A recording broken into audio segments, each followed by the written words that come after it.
Hi, I'm Karan Thapar. Over the last few years, I hope you've been watching my program, The Interview on the Wire.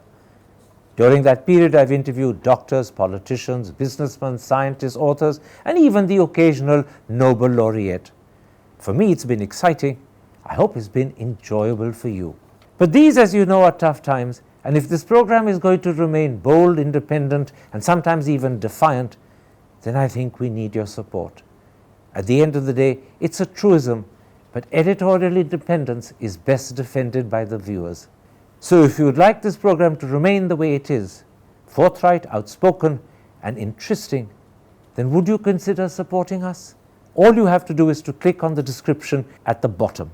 But more than anything else, I hope you will continue to watch the interview.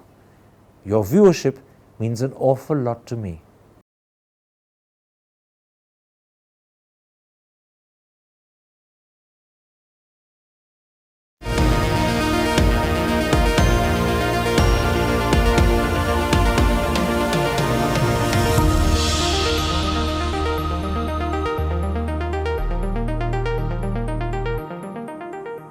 Hello and welcome to a special interview for The Wire. India pays a lot of attention to GDP and many people believe it accurately reflects the state of the economy. But does it? We are going to answer that question by raising two further questions. First of all, how accurately does India calculate its GDP? And secondly, how meaningful is GDP for the vast majority of the country? And remember, the vast majority are poor. To answer those questions, I'm now joined by India's former Chief Statistician and the Country Director of the International Growth Centre, Pronab Sen. Professor Sen, let's start with a series of concerns about how India calculates GDP before I broaden the discussion. Writing in Project Syndicate, Professor Ashoka Modi says, because India calculates GDP on the basis of income from production rather than expenditure, growth in Q1 has been overestimated. He says, on the basis of income, it's 7.8%. On the basis of expenditure, it's 1.4%. And if you take an average of the two, it's 4.5%. So my first question is, does India calculate GDP in a way that exaggerates growth? No. There are three ways of calculating GDP: from production, from incomes, and from expenditures. And if you had perfect measurement, the three would give you exactly the same result. Right? The problem is that different countries have data sources which enable them to use one or maybe two at most of these three approaches. In our case, we rely on the production approach because that's where the data is the best. On income, we have practically no data because there's very large informal workforce for whom getting income data is practically impossible when you're living, on an hourly wage kind of a thing. So the income approach is out. The expenditure approach is also fairly difficult to do, and there are large measurement errors there. So for us, given our data systems, given what we are able to capture, the production approach is the best. So you disagree with Professor Modi? I disagree with him. Now, as far as the expenditure approach is concerned, the fact of the matter is that for all policy purposes, you need the data by the expenditure approach. It's not good enough for you to know which industries are producing more or less or whatever. It's very important for you to know what's happening to savings, what's happening to investments, what's happening to consumption, and so on. All our policies are hinge around that. So the way we do the GDP here is we use the production approach as the benchmark. And then we try and estimate the expenditure approach with whatever data we have, much of which comes from the production approach, by the way. And there will always be a gap, simply because the data on the expenditure approach is limited. That's what's called the discrepancy. That is what's called the discrepancy, and is shown under the expenditure approach. So the system says, look, we can't give you the exact expenditure approach information. This is the best approximation we could do. Professor Modi's doubts arise from the fact that the discrepancy, he says, is very large, and therefore he believes that the calculation itself is faulty. You're now explaining that the way India calculates GDP is the best way for the country given our circumstances. Given our data systems. And therefore you disagree with Professor Modi. I do indeed. Now, a second concern about the way we have been recently calculating GDP comes from Arvind Subramaniam, the country's former chief economic advisor, and his colleague and co-writer Josh Feldman. They say that because the wholesale price index is used as the GDP deflator, a figure which they call a derived number, not measured directly and which fluctuates wildly, because of that, they say GDP growth, particularly in the last few quarters, has been exaggerated. They say the truth is, and I'm quoting them, the economy is actually decelerating rapidly, but that's not reflected in the GDP figures. To what extent do you agree or disagree with this concern? There is some justice to that. The wholesale price index is not really the appropriate price deflator. What we should be using is what is called the producer's price index, which is what the producers are getting. Because remember, the data that we are getting is coming from the production units. So what is of concern is how much are the producers getting for the act of production. We don't get that. What we are getting is the wholesale price index, which is usually the second point of sale. So what the wholesale price index will contain over and above what the producer gets are transport and trade margins. And both of these can vary quite substantially. Any movement in the global oil prices and it immediately gets reflected. So yes, I think there is some justice to it.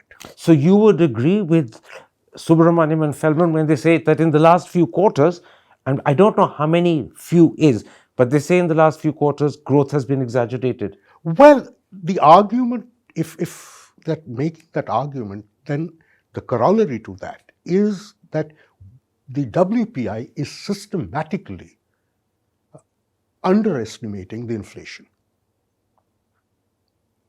That would be the logical. That's how you would be overestimating the GDP. If you're underestimating. Which means your nominal GDP is wrong. So clearly, Feldman and Subramanian have in their minds an inflation figure which is much higher, right? Now, this I suspect is coming from the observation that over the last 7 months, the wholesale price index has been in the negative territory. There's been deflation. And I think they've played around with CPI. And they've played around with CPI. Now, when they look at CPI, it's sub 6%, so it's come down quite a lot. But the WPI has moved very, very widely. Earlier, we had a situation where the WPI was running at about 13, 14%. The CPI was about 7 to 8%. The CPI came down from 7 to 8% to 5% about, and the WPI came down from 14% to minus 8%. So that's what they're really talking about. Which is why the use of the WPI, which fluctuates widely to quote their language, yes, is an unreliable way of deflating GDP. Or a misleading way. No, it is, should we say an approximation? It is, I wouldn't say entirely inappropriate. The question that really needs to be asked is whether we are measuring the WPI properly. What they say, in fact, it's a derived figure and it's not measured directly, and therefore they're suggesting by the use of those two words that it can't be accurately measured. No, it isn't actually a derived figure. The WPI is measured directly. There is a basket of goods, and these prices are taken from the mandis and the wholesale markets. And yet you still do believe there's a measure of correctness in what they have concluded? Yes, they have. As I said, because it's not the appropriate price index. So then let me ask you this. If there's a measure of correctness, to use your phrase, in what Subramaniam and Feldman have concluded, that growth over the last few quarters has been exaggerated. It's actually, as they say, decelerating rapidly. That's not reflected in the GDP outcome. Yet you disagree with Ashoka Modi. Could not the same logic apply to Ashoka Modi? That he too has spotted, maybe his explanation is wrong, but he too has spotted a higher level of GDP than should be the case. Yes, but the arguments are a little different. Yeah, the arguments and are substantially different. Now, as I said, that Ashoka Modi's case would have been stronger had he not made a statement in his piece saying that we should do what the Americans do, which is take an average of the two. That really is a cop-out. That assumes that the chances of error are equal in the two approaches.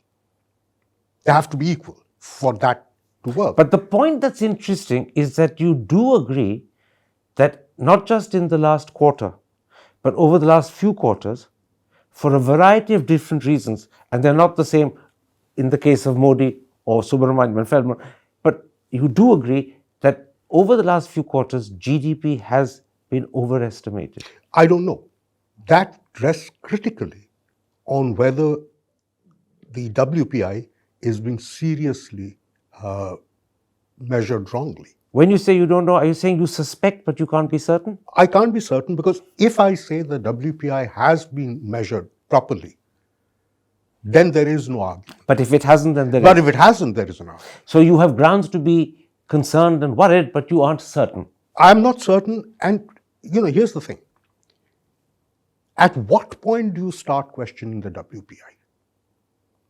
Is it when it goes into negative territory, saying that this does not fit in with my or when it goes the other economy, way, or when it goes the other way? And it's in done which both. case, when the WPI was running at 14%, somebody would have come and made the statement that India's GDP is being seriously underestimated.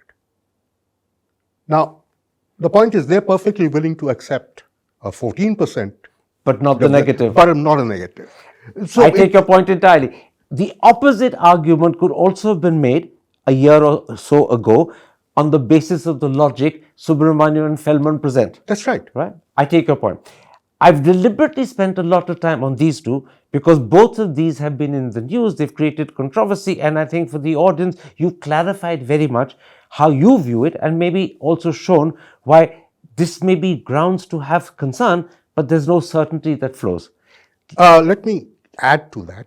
The ground for concern is we need to focus on the price indices. Are we doing it right? Now, the fact of the matter is both the WPI and the CPI are today seriously flawed. And therefore, both of them need to be improved. Both of them need to be looked at. And if you don't approve them, then the flaws inherent in the WPI, just to talk about that, will continue to cause concern about the GDP outcome we get. This is correct. Okay.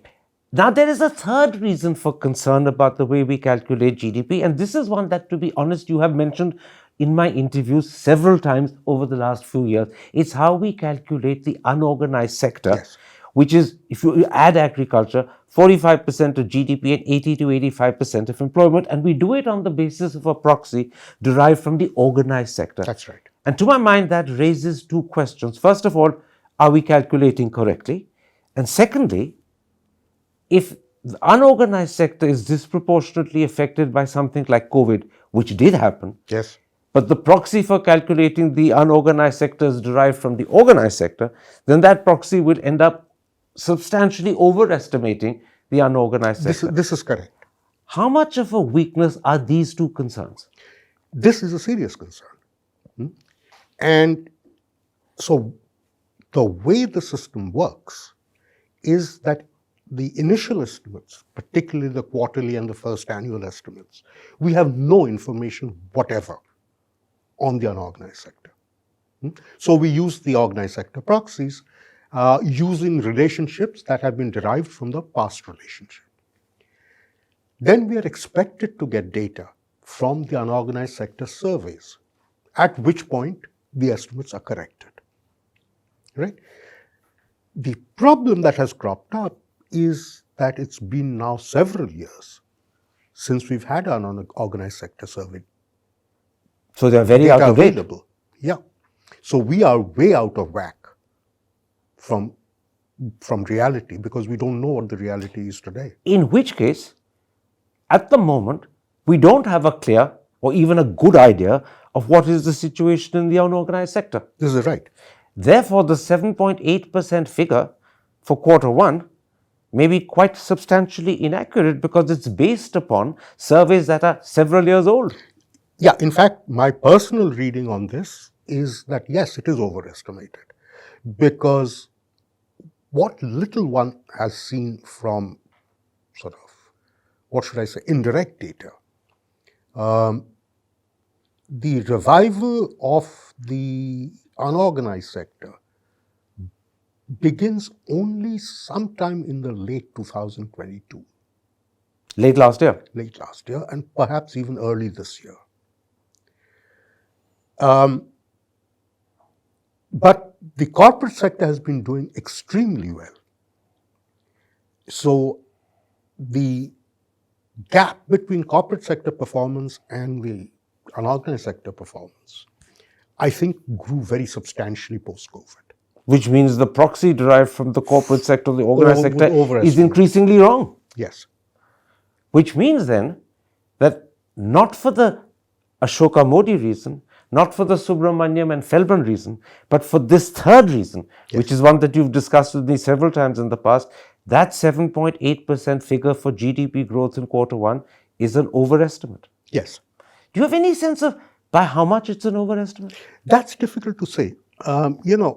The data that I'm relying on is essentially what has been happening to banking sector lending patterns. So bank lending to MSMEs had pretty much gone to zero until early this year, February or March of this year. Then it starts picking up. And the informal sector, only a part of the informal sector actually is able to tap into that. So that was a very clear indication of the weakness among the unorganized sector units and the smaller units of the country, so the MSMEs. The point is we have no information on the alternatives, the informal sources of finance. So it's the money lenders. Whether there was growth there or not, we don't know. We only infer it when we look at data on unorganized sector production and how much they've been getting from the formal sector. And then you can derive how much they must be getting from the money lenders. So on the basis of the finance data, I think it's pretty clear that the unorganized sector is not doing well. It's just starting to come out of the woods. Now, given that the unorganized sector is pretty close to 45% of the economy and 80-85% of employment. No, not actually. You have to take over about 18%, which is agriculture. Okay, so we come down to 30%. 28%. But that's still a very substantial That's chunk a of the economy. number. In which case, what figure would you personally be happy with? The 7.8 looks like an overestimate. Are we talking about a big drop to 6 or 5? No, we are probably talking about something around 6.5, I'd say. So we perhaps overestimated by something like 1 or 1.3%. That's right. Which is actually quite a substantial overestimation. Which is a substantial overestimate. Then let me end this section of the interview by asking a broad general question. You are a former chief statistician. No one understands better not just how GDP is calculated, but how it should be for it to be accurate. Are you satisfied overall with the way we calculate GDP, or do you have a couple of serious concerns? No, I am, as I said, there's nothing wrong with the way we calculate the GDP. It's the data. It's the data. The question is, are we doing enough to update our data sources? And on the WPI, answer on that is no, we haven't done enough. Particularly with reflection to WPI and CPI. Well, not even that. I think the biggest problem is the unorganized sector data. What is it that we should be doing that would give us better data that we're not doing? Many things. First of all, price indices are very sensitive to what are the products that you have in the basket. That changes. Remember, our production pattern, our consumption patterns, all these change. And if you're not keeping your basket of commodities up to date, you're going to be measuring the wrong things. You're measuring things people aren't People are not consuming anymore. Or at least not in the same Not amount. proportions, yeah. So that has to be updated on a regular basis. Typically, 5 years, every 5 years we should be doing it. We are already 12 years down the line and it hasn't been changed. It's a ridiculous lag. Yes. I mean, India's consumption pattern has changed very considerably in the last decade. Dramatically. But these are all reasons why when people doubt the accuracy of GDP calculation, you're giving them good reason to say your doubts are substantiated. Yes, but it is not a problem, as I said, with the methodology, it is a problem with the data. Absolutely. Yeah. And I'm glad you made that point. The methodology is good. It's given the circumstances, it's probably the best we could have. But the data that methodology uses is, in some instances, hugely out of date by 12 years. And therefore, whatever the reason, the conclusion remains the same.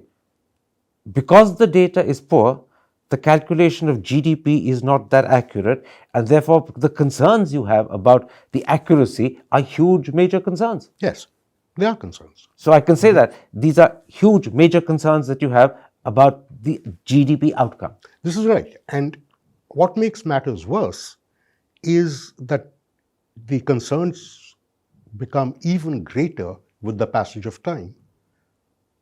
In other words, with every passing year, unless the data sources are updated, the concerns will grow. And there will, in fact, come a point when I'll be forced to say, this is unreliable. Are we getting close to that point? We could be. We are getting close to 15 years. So we're getting very close to a point where you will say, our GDP data is unreliable. Right.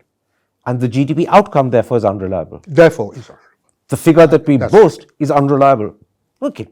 Against that background, and I think that's a very important background that we established for the audience, let me ask you the critical question that lies at the heart of this interview. How accurate or how misleading is GDP growth as a measure of the state of the economy? And before you answer, let me quote what Ashoka Modi wrote in the Hindu on the 30th of October. GDP is a flawed metric of national economic welfare. It hides inequalities and deflects attention from acute job scarcity, poor education and health, unlivable cities, a broken down judicial system, and environmental damage. How close to correct is he? No, he's completely correct. Completely? Of course. I may quibble with his phrasing, but in substance, he's absolutely right. So from a layman's point of view, when GDP growth or the GDP figure is held up by economists or by politicians as a sign that the country is doing extremely well, you're saying, hang on, it doesn't tell us very much. It actually hides some very important things like unemployment, like job scarcity, like poor education and health, unlivable cities, and those are very important things to worry about. Oh, indeed. Indeed. But there are different measures for that. I mean, look, supposing I started talking about the wealth of the country on the basis of educational indicators, you drive me out of the room, right? Saying that, look, this is simply wrong. Why are you doing the opposite? The GDP is very, when economists use the GDP, they're very clear about what it is. It is the sum total of the income being generated in the country. How it is distributed, it doesn't say.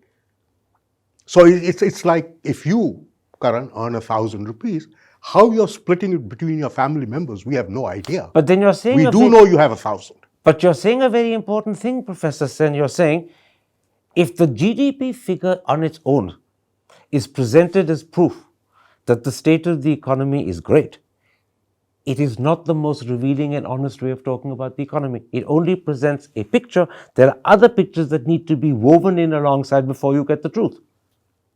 Well, it depends on what you mean by the truth. So you have the GDP, and think of the GDP as the entire cake. Then you have to ask the question, how is that cake being distributed between the people in this country? Yes, but you could also ask another question. What? The cake on the table looks enticing and the icing looks delectable.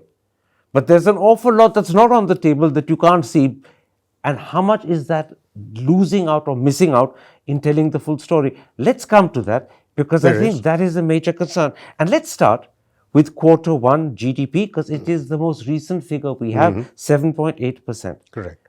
Now, it coincided with unemployment hovering around 8%, and apparently since then, unemployment has shot up to over 10%, which Mahesh Vyas tells me is the highest it's been for 29 months. That's right. Secondly, that 7.8% figure also coincided with the highest demand for Unreliable for 10 years in the months of June, July, August. Now, when you look just at the 7.8% figure on its own, it doesn't reveal anything about high unemployment. No. It doesn't reveal anything about increasing Unreliable demand. Which is why there is employment data, which is there in the public domain. So, I mean, let's take these figures. I mean, there is already, what should I say, a battle raging between the CMIE data and the official data. So, you have the periodic labor force survey data, in which the unemployment rate has dropped to 3%, the latest footprint, as against the 9% that Mahesh is talking about. 10.05. Or 10.05. So they're moving in opposite directions. What's going wrong? And this is where you need to understand the data. Absolutely. But Right? in that answer is something else that I'm teasing out, which I think is important. If you simply judge the economy, by which I mean the condition of the people of India, because that's the important thing, by the GDP figure, you'll never find out that unemployment is pretty close to 10%. You'll never find out that demand for Unreliable in those 3 critical months had reached the highest level it has in the last 10 years. GDP doesn't reveal it, and therefore GDP conveys a sense of satisfaction with growth. 7.8% is very good, but it doesn't tell you how bad unemployment is and how great the demand for Unreliable is, which is another sign of distress in the country. It is. You know, this is the point, that the GDP is a potential, right? How that potential is actually translated into well-being depends on how that GDP is distributed. So I can have a 10% GDP growth, but if it's accruing only to, let's say, 5 families, and the rest of the country isn't getting anything out of it, then it's of no earthly use. Which is why if you only tout GDP, you don't convey the true picture. Well, or full picture. It's not the full picture, which is why when we look at statistics, you have to look at the whole series. That's why the employment data is. Absolutely. And my question arises from the fact that quite often politicians, or maybe all the time politicians, and often economists, actually present the GDP figure on its own and claim from the high growth rate that it establishes that actually everything's hunky-dory and we're sailing in the high air. But we're not. No, absolutely.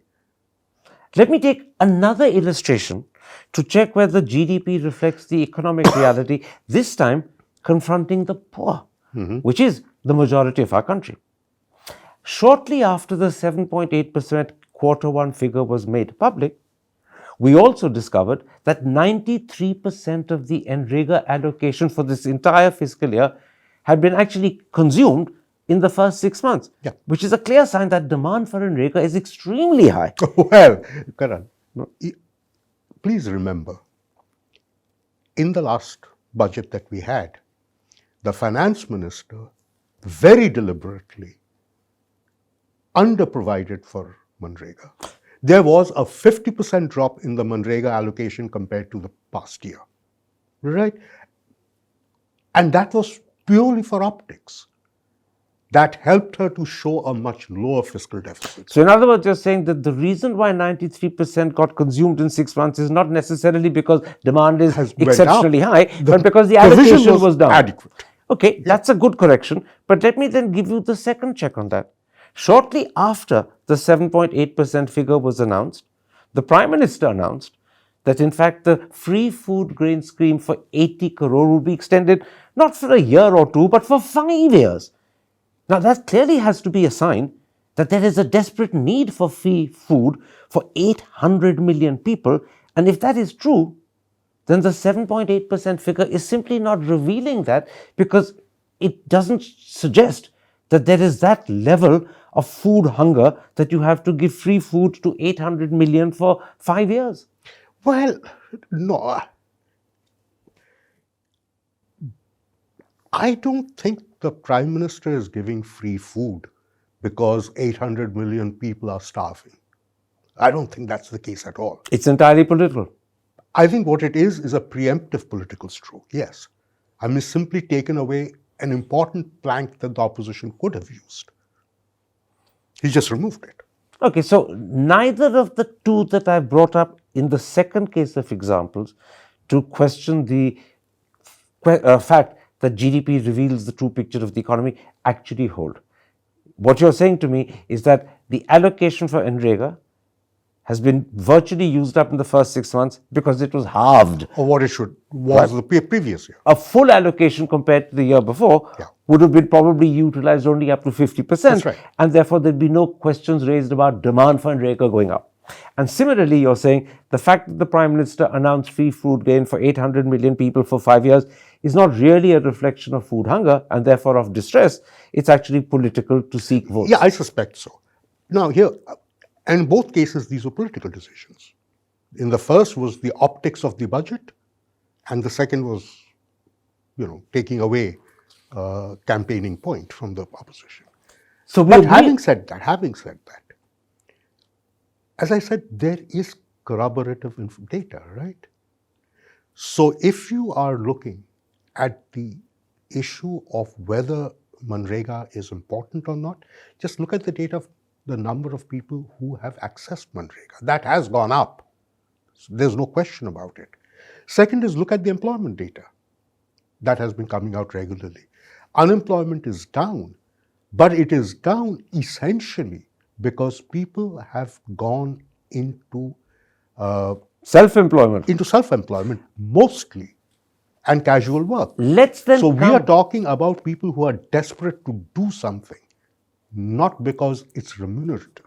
Let's then come to that, because I think that's another very important way of seeing whether GDP reflects the real reality for the poor of this country, which is the majority, by comparing what's happening to GDP alongside what's happening to the changing character of employment. But before I come to that, let me just clarify one thing for the audience. Where you and I, or rather where you disagreed with my questions, was when I said to you that the use of the allocation for NREGA in 6 months, which was intended for a year, does not reflect distress. It reflects the cutting of the allocation. Again, where you questioned, the question I raised was to do with the Prime Minister making grain available to 800 million for 5 years. That's political. It's not a reflection of distress. But where you agreed with my question, and I'm simply pointing that out to the audience, is when I said that 7.8% figure did not reveal the high unemployment, which was 8% at the time, has shot up now to over 10%, and it didn't reveal that even in that first quarter, something like 20 million families, which is 100 million people, were dependent on NREGA.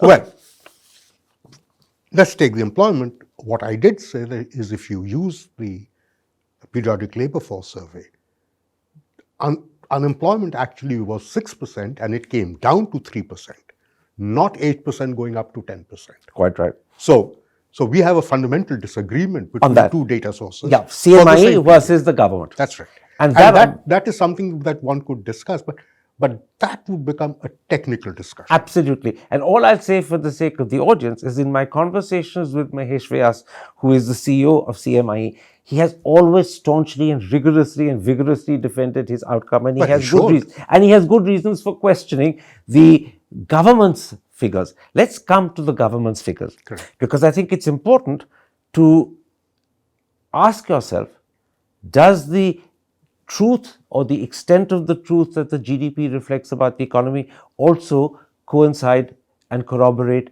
with the changing character of employment? Now, the recent periodic labor force survey shows that the percentage of people self-employed has increased from 52% in 2017-18 to 58% in 2022-23. And this raises the first question: how good is the quality of self-employment? Do these people actually earn a decent, proper wage, or are they Pakora walas. No, even worse. See, by and large, a lot of self-employment is what's called distress employment. We have nothing to do. We take whatever little we have, we sit on the footpath, and we try to sell it. So, which is one of the reasons, if you really look at our own historical data on employment, we've never had high unemployment. It's always hung around the 2.5% to 3% mark. And where people who didn't actually have jobs and a secure source of income, they were all self-employed. So self-employment in other countries is treated as essentially entrepreneurship being expressed. Not here. Which is a good thing. Out here, it's desperation. So self-employment going up is not a good thing. Now, this is where the disagreement over the employment rate becomes important. So when the unemployment rate shoots up, whether we go by CMIE or by PLFS, there is no dispute that it had gone up to 8-10%. Okay? The question that should have been asked is, why were these people sitting around without becoming self-employed? Because earlier days, they would have simply been on the street trying to peddle something or the other. It didn't happen. They declared themselves as unemployed. Why? Because there's Nrega. No. It wasn't so much because it was Nrega. I think it was hope that this was transient and the jobs would come back. And they didn't want to be seen as unemployed. They didn't want to be seen to be employed. So they were just basically waiting till the jobs came back. What the data is suggesting, if you read it properly, is that that hope has gone. And those people who were sitting out and reporting themselves as unemployed now have become self-employed. But that self-employment is not really employment. As you said, No, they're literally sitting on the street peddling what they have. That's right. And for us to consider them as employed, when in fact it's desperation, is to misuse the word employed. No. There's a very technical definition for employed which is used. And this is a definition which is given. This is an international definition which the ILO uses. In fact, not just uses, insists that we follow it. And so it's an ILO definition, it's a global definition. That definition is used in this context. For self-employed. For everybody. But I discover that even within that category of self-employed, which is now 58% of the workforce, yes, 1/3, it appears, are unpaid workers. Yes. And Santosh Mehrotra has calculated that the number of unpaid workers was 40 million in 2017-18, and it's more than doubled to 95 million in 22-23. So out of that category of 58% of the workforce who are self-employed, 95 million actually are unpaid. Now, they're still considered under the system as employed. Yes. But it's meaningless to say that someone's employed if they're not earning anything. No, let me again try and explain how this could work. So supposing I'm a street side vendor, right? And I was sitting there from, let's say, 7 in the morning till 7 in the evening. Now, my brother, who was working, has lost his job. He comes and sits with you. He comes and sits with me, and now I open the shop at 6 o'clock and I close at 12 at night. Right? So we are earning something more, simply because it's staying open. But the fact of the matter, this person isn't really being paid. It's a part of my collection. A lot of this kind of thing is happening. Let me put it like this. I'm going back now deliberately to that GDP figure of 7.8% for quarter one. When you look at that and you say to yourself, oh, the economy is doing brilliantly, we're really growing at a pretty fast clip, you aren't aware that hidden behind that figure is that 58% of your workforce is self-employed, many of whom, as you said, are sitting on the street peddling what little they have. And of that 58%, 95 million are actually not even being paid. They're like the brother in your story. Yeah. This is where the 7.8% figure, if it's presented to the country as proof that everything is doing well and we're sailing, actually misleads you. Because when you dig deeper or you go to other statistics, you suddenly discover that 95 million aren't paid. Again, as I said, any data can be misused. All data is produced for a purpose. It measures something very specific. If you then start loading all kinds of value connotations to it, that's not the problem with the data. That's the problem with you. Absolutely. And that's really my purpose in this interview, is to point out through these questions and your answers that when the GDP data on its own, particularly again that 7.8% figure, is touted as proof that we're doing and everything is fine, the country is swimming, we're improving, it actually... The country is swimming. This is correct. The country as an entity. But many people in that country, up to perhaps 58%, maybe even more, are self-employed, sitting on the pavement, selling what little wares they have. The other category that PLFS tells you has gone up is casual labor, which is again a distress. And the other thing that's gone up is women who are unpaid workers, particularly in rural India. That's right. These are wives and sisters joining their husbands and brothers simply to lend a hand, but not really earning anything. No. So the point I'm really making is that the more we tout the GDP growth figure, which politicians do, as proof that everything is fine, the more we actually deceive and mislead ourselves. If you don't add to that picture these other statistics about employment and distress. Look, Karan, who do you mislead? The point is, a person who's become unemployed or who's had family members who have become unemployed, he can't be misled. They are not misled, right? Who is being misled? You and me. It is you and me who know neither about what's happening to the country as a whole or to what is happening to the poor. Let me put it like this. A lot of people who depend upon information from newspapers or television channels, where those papers and channels fail to contextualize the information and tell the full story, will be the ones who are misled. And they will say, oh, the country is growing at 7.8%. We're going to be growing at 9% next year. Everything is fine. There's a new horizon opening for us. We will be a superpower. The truth is, look at other statistics of employment, of unpaid work, of hunger, and you suddenly discover another story. And that is the point I'm trying to make, that the single-minded focus that we have developed in the last 8-9 years on GDP doesn't tell the full story. It tells a story, but not the full story. It doesn't tell the full story. And that is absolutely correct. It doesn't tell the full story, but it does tell an important story in itself. Absolutely. Okay? I don't think we would feel any better if the GDP growth had been 3.8%. I mean, that would be pure Schadenfreude, which is saying that the poor are not doing well at all, but the rich aren't doing very well either.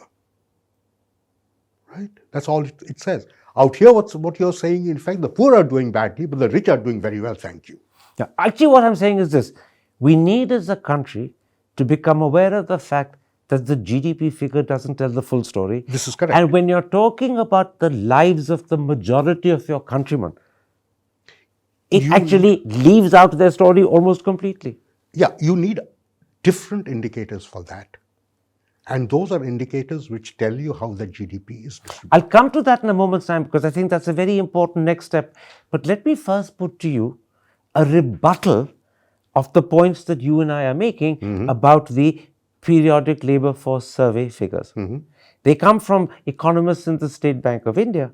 They say, and I'm quoting them, the increase in the self-employed is wrongly interpreted by labor economists and others as a signal of shrinking employment opportunities. They add, India's labor market is undergoing a deep structural transformation with self-entrepreneurship across all echelons and higher educational attainment emerging as key enablers. Do you agree with that or disagree with that? I completely disagree with it. Completely. Absolutely. In fact, then let me ask you this. Can you describe the self-employed? And remember, within that are 95 million who aren't earning anything at all. Can you describe either of those categories as self-entrepreneurship? Oh, there is. There is a large element of that, right? Here is the question. The question is not whether India has a very large pool of entrepreneurs at all levels. And they are certainly, so we've always had a large number of self-employed. The question is that the sudden increase that's taken place in self-employment is, and remember this has happened in a period of 2 to 3 years, is that a sign of sudden blossoming of entrepreneurship? Or distress? Or is it distress? What's your answer? My answer is distress. Entrepreneurship, budding entrepreneurship is a process. It takes time. It will move slowly. So in other words, what the SBI economists call a sign of self-entrepreneurship is actually better understood as a sign of distress. Of distress. One other thing, the SBI is also assuming that the guy who sits on the pavement selling the wares that he has is an entrepreneur. In a sense, he is. But it's not entrepreneurship in the sense in which we understand the word large industrialists setting up companies and making profits. No. Or a small businessman setting up Absolutely. a shop. The question that somebody should ask SBI is, would you lend that guy some money if you think he's a budding entrepreneur? And the answer is clearly no. Would be an emphatic no. Let's then come to what are the statistics and indices that we should be paying attention to if we want to understand what is happening to the majority of our countrymen. Yeah. As I keep saying, the majority of our countrymen are poor. Praveen Chakravarti, in an article that he wrote for the Indian Express, and I'll add for the audience, he's a member of the Congress Party, said that India, and he was talking both about the country and the opposition bloc, should actually cease to focus on GDP numbers, and instead they should look at two things: the total number of jobs created in the economy and what he called median income growth. He said these are better measures of what matters to the vast majority of the Indian people. Would you agree? True, but the point is that we don't have data on incomes at all. At all. So you can't concentrate on the median income growth. And we probably don't have good data about the number of jobs created either. We have some measure of it, yes, we do. Good or bad? Well, again, one would have to define the jobs. Again, if you use the jobs in a generic sense of work, I don't think what he's saying is correct, because that would pick up distress work as well. Where I would agree with him is if he used the term jobs as saying regular paid employment. Organized sector jobs. Not necessarily organized. It's not necessarily organized, but regular paid employment. A regular wage income. Again, the 58% self-employed were not featured in his category at all because you couldn't pick it up. You couldn't pick it up. So in other words, these may be good categories to look at, yes, because they reflect better the condition for the vast majority of our country, but we simply don't have the data. That's correct. In other words, this is a very sad conclusion. What would reflect the truth about the vast majority of our country, we don't have the data to find out. Well, income is notoriously difficult to measure, all right? Simply because nobody wants to give that information for a variety of reasons, which is why we do collect data on consumption. Consumption data is easier to get, and it is a proxy for income, with the assumption that how much you spend depends on how much you earn. So using the consumption data is actually the only way we have. An indirect proxy. As well, it's a relatively direct proxy. We do know that there's a relationship issue here, which I can elaborate if you like. But it gives you some sense as to how the distribution in the country is changing between the rich and the poor. The point is, typically what happens is because the rich have much higher savings, consumption distribution is much more equal than income distribution. Typically, that's the case. But it does give you a fairly good insight into what's happening to the poor. But this would also reflect something else. The increase in inequality that is taking place in our country. That's right. It does reflect that. Right? And if you look simply at what's happening to car sales at one end and scooter sales at the other, scooters bought by the poor, their rate of growth is very low. Cars bought by the rich, their rate of growth is exceeding year by year. Right? And that is one way of finding out what is happening to the majority of our country. A minority is doing exceptionally well, thank you very much. Yes. The majority is stalling at best or shrinking at worst. But it's little sad when you have to depend on indicators of that kind. We should be getting regular household consumption expenditure data. This is again where our data lets us down. Yes.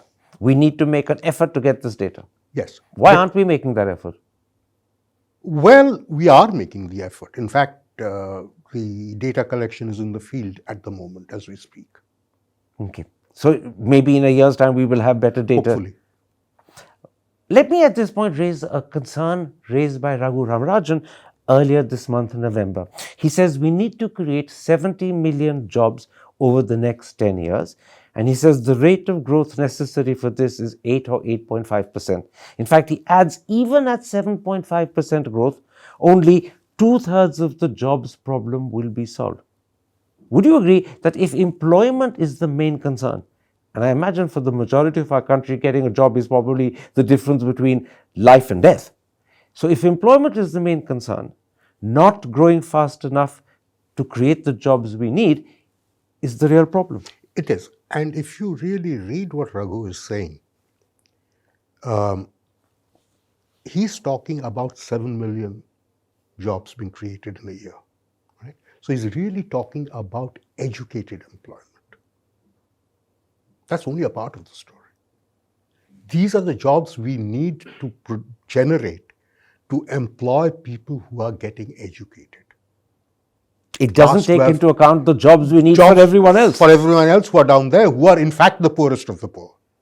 In other words, the guys who are not finishing their class 5. This 7 million won't cater for the 58% self-employed. If you take those into account, there's another 5 million of them waiting.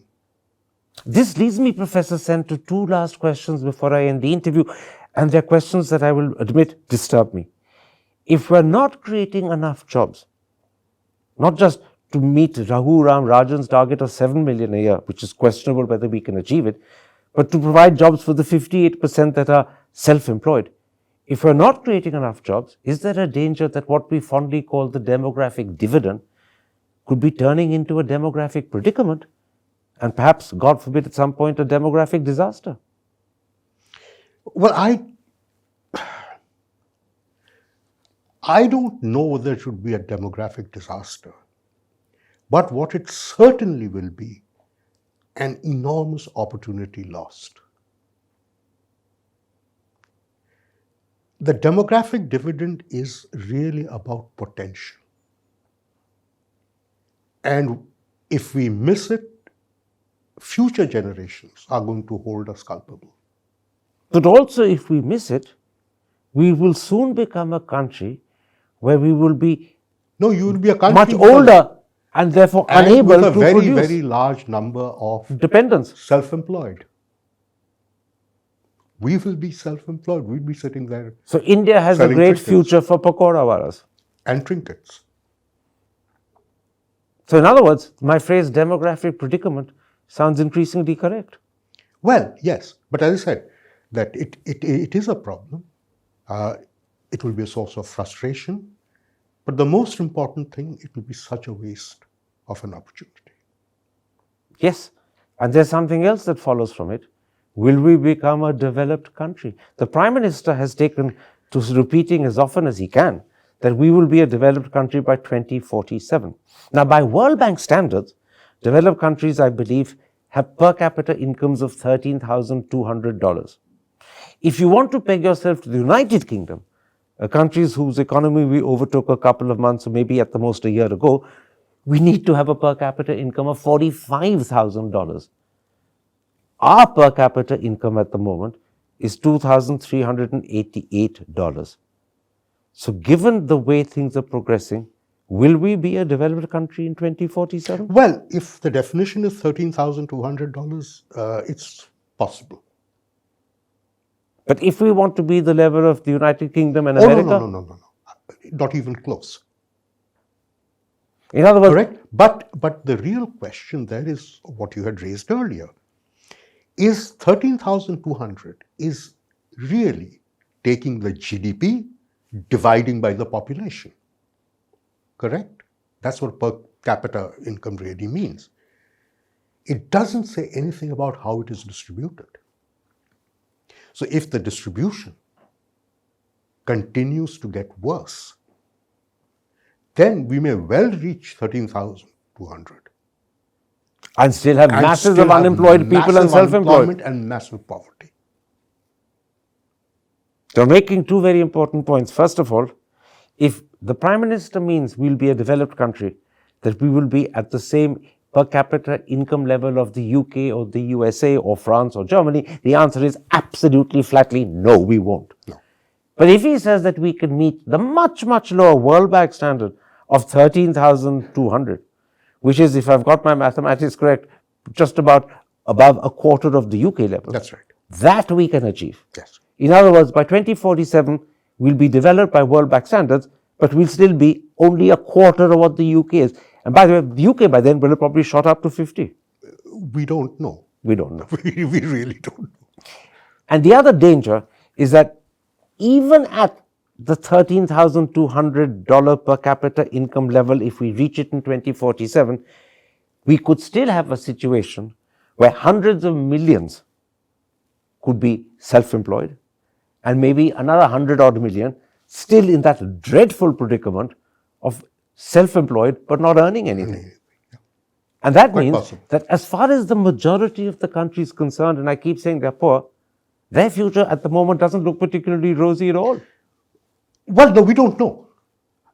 Everything depends upon what we do in terms of the way we develop the economy.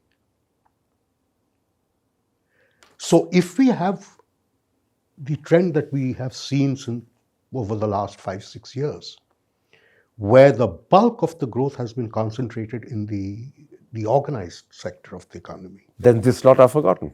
This lot are forgotten and it was getting worse, so the gap was increasing. And we've talked about this before.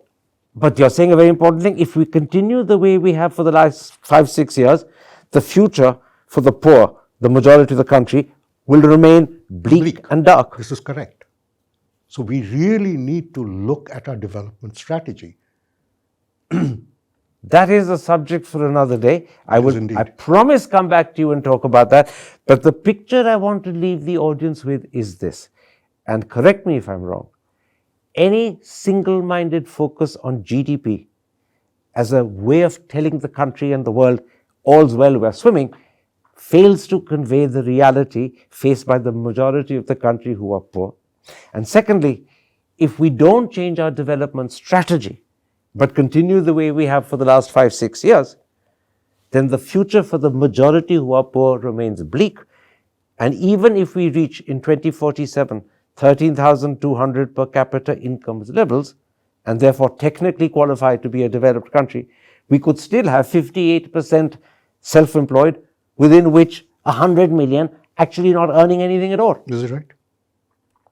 What a depressing end. Thank you very much indeed. You're welcome. Hi, I'm Karan Thapar. Over the last few years, I hope you've been watching my program, The Interview on The Wire. During that period, I've interviewed doctors, politicians, businessmen, scientists, authors, and even the occasional Nobel laureate.